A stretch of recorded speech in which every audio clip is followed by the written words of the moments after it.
मैं आप सभी के परिवार को शुभकामनाएं देते हुए कि आप सभी का परिवार दोस्त यार सभी मंगलमय हो। भगवान बुद्ध की आप लोगों पर दया हो कि आप और तरक्की करें। मैं आप लोगों के बीच में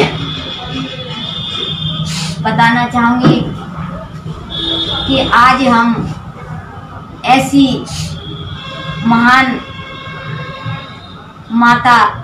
का जो जन्मदिन जयंती मना रहे हैं, आप सभी उनके बारे में जानते हैं। मेरे भाइयों, इस देश में जिस समय पर माँ सावित्रीबाई फुले पैदा हुई थी, जब उन्होंने इस देश में हम लोगों के लिए शिक्षा के लिए संघर्ष किया था, उस समय पर इस देश में रूढ़िवादी व्यवस्था, मनुवादी व्यवस्था, जो इस विचारधारा थी इस देश में, उस विचारधारा को पोषण देने वाले जो लोग थे, उन लोगों ने अपने स्वार्थ के लिए उन रूढ़िवादी व्यवस्थाओं को वो लोग चलाते थे। और उस रूढ़िवादी व्यवस्था के कारण उस समय बाबा साहब के संविधान से अलग दूसरा संविधान चलता था। उस समय पर चाहे वो किसी भी समाज की महिला हो, चाहे वो शूद्र हो या ब्राह्मण हो, क्षत्रिय हो, वैश्य हो, किसी भी समाज की महिला हो, किसी भी महिला को पढ़ने का अधिकार नहीं था। केवल यही नहीं कि शूद्रों की महिलाओं को पढ़ने का अधिकार था, किसी भी समाज की महिलाओं को पढ़ने का अधिकार नहीं था। उस समय पर महिलाओं को बराबर, किसी भी समाज में महिलाओं को बराबरी का अधिकार नहीं था, कुर्सी पर बैठने का बराबरी का अधिकार नहीं था। केवल महिलाओं को उस समय पर केवल यही समझा जाता था कि केवल तुम रोटियां बनाओ और बच्चे पैदा करो, इससे आगे महिलाओं को कुछ नहीं समझा जाता था। उस समय पर सावित्रीबाई फुले ने संघर्ष किया था।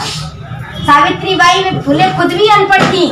लेकिन महात्मा ज्योतिबा फुले से जब शादी हुई तो उन्होंने सावित्रीबाई फुले को पढ़ा लिखा करके तैयार किया था। उन्होंने क्यों तैयार किया था? क्योंकि मेरे भाइयों, उस समय पर हम लोगों को पढ़ने का अधिकार नहीं था। उस समय पर बाबा साहब का कानून नहीं था। तो उस समय पर महात्मा ज्योतिबा फुले जब हम लोगों के, हमारे समाज के पुरुषों को पढ़ाते थे, तो उन्होंने सोचा कि केवल पुरुषों को पढ़ाने से काम नहीं चलेगा, महिलाओं का पढ़ना भी बहुत जरूरी है। क्योंकि अगर एक महिला पढ़ती है, अगर एक लड़की पढ़ती है, तो उससे 3-3 पीढ़ियां सुधरने का काम होता है। इसलिए महात्मा ज्योतिबा फुले जी ने अपनी पत्नी माँ सावित्रीबाई फुले को पढ़ाने का काम किया और उनको जब पढ़ा लिखा करके तैयार करके उनसे कहा कि मैं पुरुषों को पढ़ाऊंगा और तुम महिलाओं को पढ़ाने का काम करोगे। ये मेरे भाइयों, माँ सावित्रीबाई फुले ने महिलाओं को पढ़ाने का काम किया और आज माँ सावित्रीबाई फुले की देन है इस देश में जो महिलाएं उच्च पदों पर बैठी हैं, चाहे वो किसी समाज की हो,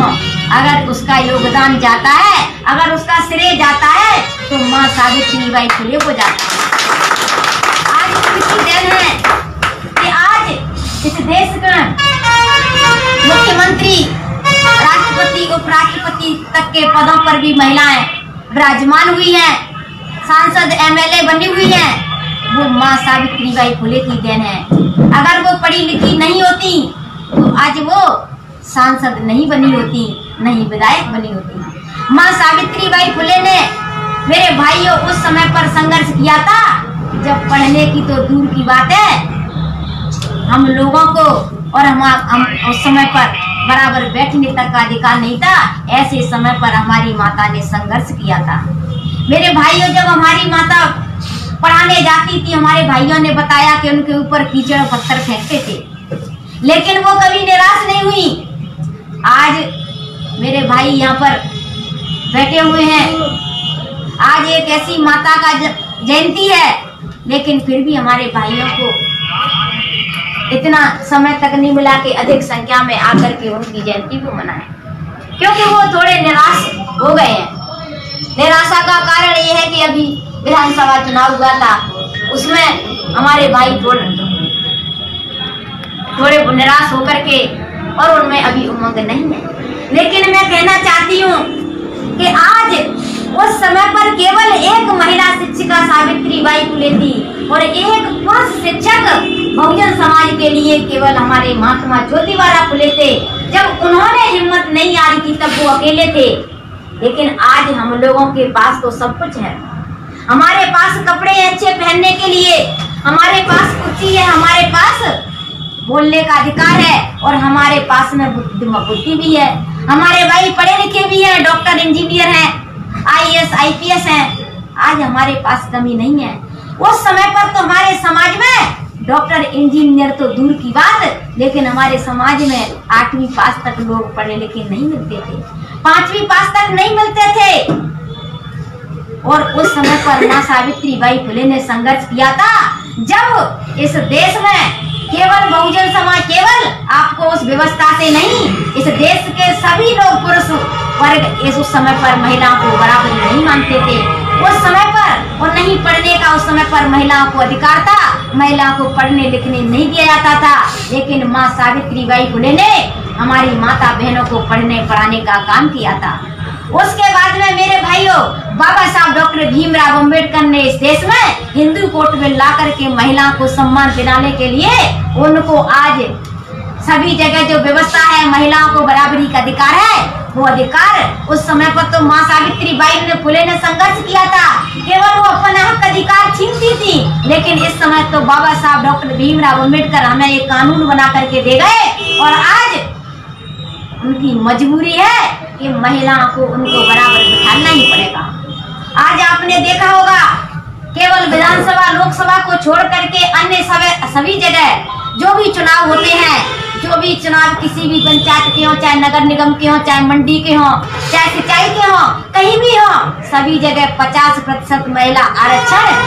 ये गवर्नमेंट देने लगी। इसका कारण क्या है? इसका यही कारण है कि आज महिलाएं भी किसी से पीछे नहीं है। तो पढ़ लिख करके इस देश में अगर महिलाओं ने नाम किया है, देश का नाम किया है, तो महिला भी देश के नाम को आगे बढ़ाने में पीछे नहीं रही। हमारे समाज में आपने देखा होगा, ये तो पढ़ाई की बात थी कि सावित्रीबाई फुले ने पढ़ाई के लिए संघर्ष किया था, हमें शिक्षा देने का काम किया था। लेकिन इस देश को, अगर इस देश की आन बान शान को बचाने के लिए इस देश में आजादी की लड़ाई भी जब अंग्रेजों से हुई थी, उस समय पर हमारी झलकारी बाई जो माहौर समाज से, कोली समाज से थी, झलकारी बाई कोरी ने भी इस देश में अंग्रेजों से लड़ने का काम किया था। उस समय पर उन्होंने इस देश अंग्रेजों का गुलाम था। उस समय पर कई बड़े बड़े नेता जो कि अपने बाप को बापू मात जाए क्या क्या कहते रहते हैं, वो लोग तो नकली महापुरुष बन करके इस देश में काम करते आए। लेकिन अगर असली लड़ाई लड़ी तो इस देश में हमारी माता बहनें भी पीछे नहीं रही। तो हमारी झलकारी बाई कोरी ने भी इस देश में अंग्रेजों से 72 घंटे तक लगातार तलवार चलाई थी और कई अंग्रेजों को मौत के घाट उतारा था और हमारे देश की रक्षा की थी। इसलिए मेरे भाइयों, मैं आपको ये कहना चाहूंगी कि हमारे समाज में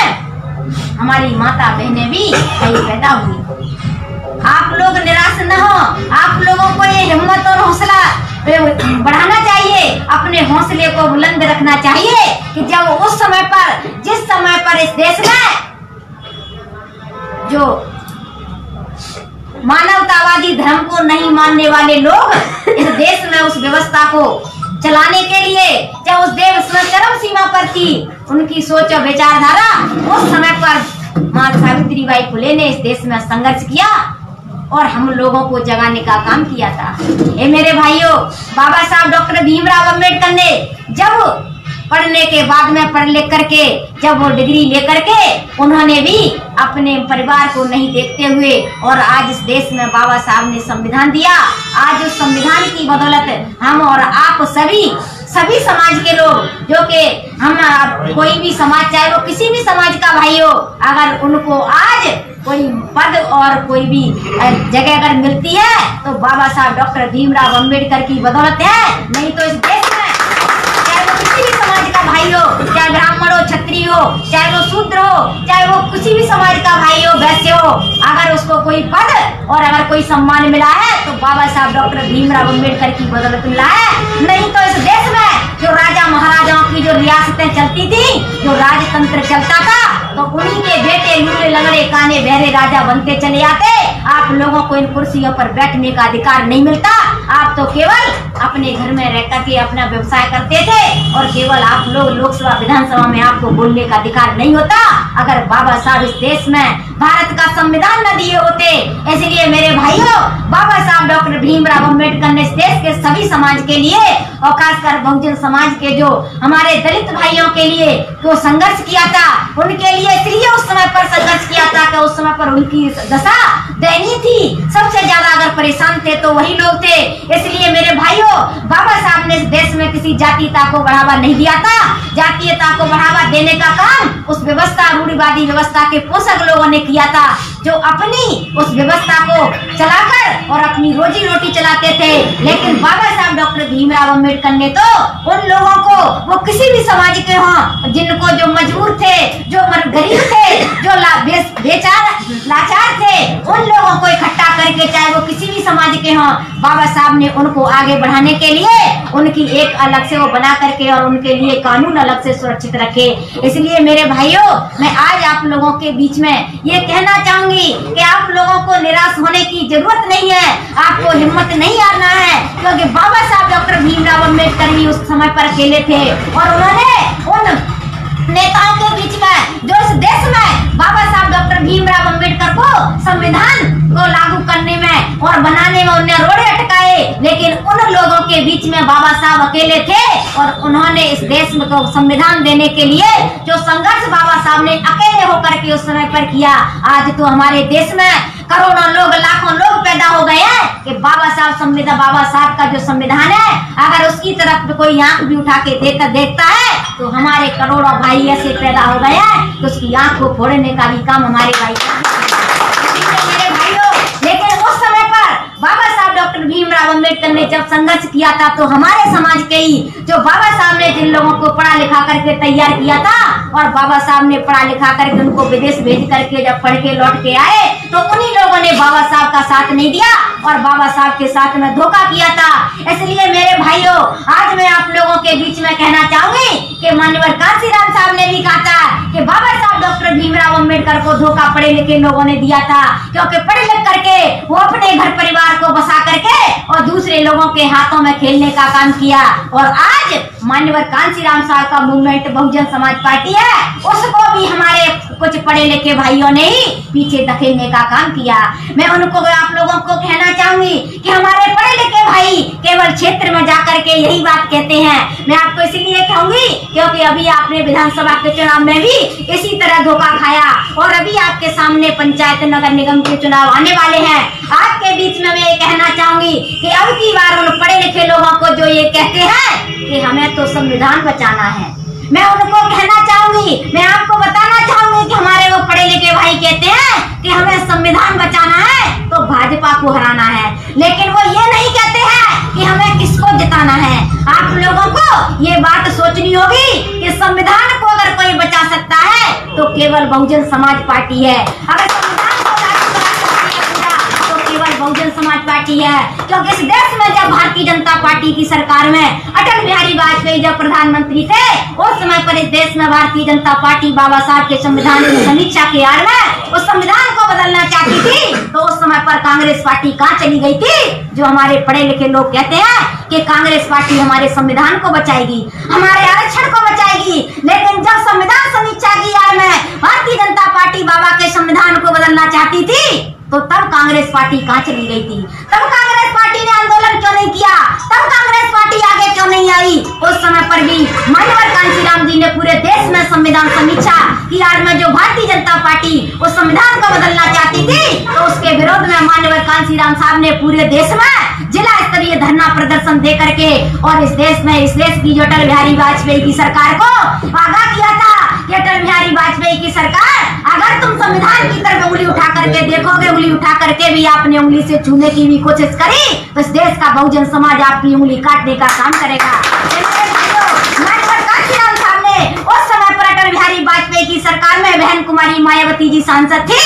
तो उस संविधान के लिए, उस संविधान को बचाने के लिए बहन कुमारी मायावती ने इस देश में प्रधानमंत्री अटल बिहारी वाजपेयी को कुर्सी से हटाया था और बहन जी ने अपने अपने एक वोट से जो 13 दिन की सरकार चली थी, उसी समय पर मेरे भाइयों आपको मैं बताना चाहूंगी कि जब बाबा साहब डॉक्टर भीमराव के SC/ST एक्ट जो बाबा साहब ने जो हमारे SC/ST के भाइयों के लिए सुरक्षा के लिए बनाया, जब उसमें संशोधन भारतीय जनता पार्टी ने किया,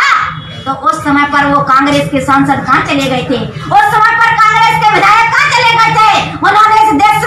देश की संसद में क्यों आवाज नहीं उठाई? उस समय पर मध्य प्रदेश की विधानसभा में जो हमारे जो पढ़े लिखे भाई जो दलाल बन करके उन लोगों के साथ में जाते हैं और कहते हैं कि हमारे संविधान को बचाएंगे, उस समय पर वो लोग कहाँ चले गए थे? जब बाबा साहब के संविधान, बाबा साहब का कानून था एक SC/ST एक्ट जो कि SC/ST के लोगों के लिए सुरक्षा के लिए बना हुआ है, उस SC/ST एक्ट में भारतीय जनता पार्टी ने जो संशोधन किया था, तो उस समय पर ये लोग कहाँ चले गए थे? और फिर उस समय सुप्रीम कोर्ट ने उसके फैसले उसी के सरकार के पक्ष में वो फैसला दे दिया था। तो जब वो फैसला दिया था, तब ये कांग्रेस पार्टी के विधायक और सांसद कहाँ चले गए थे? ये हमारे पढ़े लिखे भाई उन लोगों से नहीं पूछते हैं। इसलिए मेरे भाइयों, मैं आप लोगों के बीच में ये बात इसलिए रखी कि हमारे जितने भी ये महान पुरुषों की तस्वीर यहाँ लगी हुई है, उनका मकसद एक ही था, इस देश में हमारे दबे कुचले और बहुजन समाज के जो सर्वहारा वर्ग है, वो किसी भी समाज का जो जिसको दबाया गया है, जिसको कुचला गया है, उन लोगों को इस देश का हुक्मरान बनाने का काम हमारे सभी महान पुरुषों ने किया था। बाबा साहब डॉक्टर भीमराव अम्बेडकर ने कहा था कि मेरे भाइयों, इस देश में अगर कोई चाबी है, इस देश में कोई समस्या है, तो अगर उस समस्या से कोई भी हमारा ताला अगर खुलेगा समस्या का, तो केवल राजनीतिक सत्ता है। जब तक आपके हाथ में राजनीतिक सत्ता नहीं होगी, तब तक ये लोग आपका शोषण करते रहेंगे। इसलिए मेरे भाइयों, आज चाहे कांग्रेस हो चाहे भारतीय जनता पार्टी हो, अभी ज्यादा दिन पुरानी बात नहीं है। मैं आपके बीच में बताना चाहूंगी कि हमारे जो स्टेट, हमारे अलग से उनकी स्टेट थी, ग्वालियर स्टेट, जो कि हम उनका नाम नहीं लेना चाहेंगे क्योंकि वो हमारी बराबरी के नहीं है। इसलिए मेरे भाइयों, मैं आपके बीच में कहना चाहूंगी कि आज वही लोग कांग्रेस में थे, वही भारतीय जनता पार्टी में है। आज वही लोग कल फिर से कांग्रेस में पहुंच जाएंगे। इसलिए मेरे साथियों, अगर आपका कोई भला कर सकता है, अगर आपके हक अधिकारों को कोई बचा सकता है, अगर आपके संविधान को कोई बचा सकता है, तो केवल और केवल बहुजन समाज पार्टी है, जो बाबा साहब डॉक्टर भीमराव अम्बेडकर के विचारों को लेकर के, महात्मा कांशीराम साहब के विचारों को लेकर के, माँ सावित्रीबाई फुले की विचारधारा को लेकर के, बिरसा मुंडा, पेरियर रामास्वामी नायकर की विचारधारा को लेकर अगर कोई पार्टी चलती है, अगर आपको मान सम्मान और सम्मान दिलाना चाहती है, तो केवल और केवल बहुजन समाज पार्टी है। ये मेरे भाइयों, मैं आपके बीच में एक बात और कहना चाहूंगी कि ये कांग्रेस पार्टी और भारतीय जनता पार्टी के लोग आकर के आपके बीच में कहेंगे, अभी नगर निगम का चुनाव आने वाला है, आपके बीच में आकर के कहेंगे कि हमारे जो भाई है उनको आपको समझाना है, क्योंकि आप तो सभी समझदार हो। उनके बीच में आकर के लोग कहेंगे हम आपका राशन कार्ड बनवा देंगे, हम आपका गरीबी रेखा में नाम जुड़वा देंगे, हम आपके लिए आवास दिलवा देंगे, हम आपकी गली की सड़क कर बनवा देंगे, हम आपकी नालियां बनवा देंगे। लेकिन बहुजन समाज पार्टी चाहे कोई भी चुनाव हो, कभी भी ऐसे लालच देने का काम नहीं करती है। बहुजन समाज पार्टी अगर बात करती है तो आप लोगों को इस देश की शासन सत्ता की बात करती है, क्योंकि सभी चीजें, सभी नालियां, सड़क और राशन कार्ड अगर कुछ बनता है तो केवल वो शासन सत्ता आपके हाथ में होगी। तो आप अगर राजा होगे तो आप सभी बना लोगे, लेकिन आप लालच में आकर के और अपने वोट का इस्तेमाल सही तरीके से नहीं करते हो, इसलिए आप लोगों को सफलता नहीं मिलती है। आप लोगों को विधानसभा में निराशा मिली, उस निराशा को भूल करके आपको अपने हर्षोल्लास के साथ और अपने तन मन धन से अपने सहयोग करके और हमारे जो नगर निगम और पंचायत के चुनाव में आप लोगों को अपने उस निराशा को आशा में बदल करके और बहुजन समाज पार्टी के इस मूवमेंट को, बाबा साहब डॉक्टर भीमराव अम्बेडकर के इस मिशन को आगे बढ़ाने के लिए आप लोग अपना सहयोग और योगदान देते रहेंगे। इतनी बात कहते हुए मैं आप